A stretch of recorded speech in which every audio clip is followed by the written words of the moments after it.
Do you have an error with the Oodle Core 6 DLL? I'm Sophie Chen, a senior Windows support engineer. I'll guide you through the diagnostic to restore system stability and get RAD Game Tools working again. Before we get into the technical process for Oodle Core 6, you can find a professional diagnostic utility for system environment review. This is the Oodle Core 6, an Oodle Network and Data Compression module. It manages the unmanaged orchestration of real-time asset decompression, facilitating the high-performance data link for gaming graphics manifests. Since we've covered what this file is, let's move to the primary fix. Missing or corrupted application components are the primary trigger for this error. You should reinstall the current official version of RAD Game Tools to repair the core installation and restore the necessary Oodle Core 6 DLL component. If no luck was had with the redistributable package, we will escalate the fix by performing a targeted reset of the system state. A quick reboot can determine if the error is transient.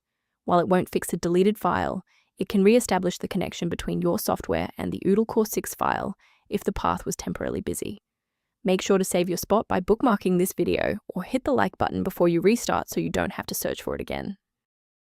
Following the restart, if the diagnostic status remains unchanged, please execute the commands in step 3. If you need to pause the video to review the syntax, please do. Rebooting didn't restore the monitoring tools, so let's run a command to reset the performance indicators. First, open command prompt as admin. Second, you're going to type lodctr/r, then hit enter. Why are we doing this? Well, these files rarely suffer from physical corruption.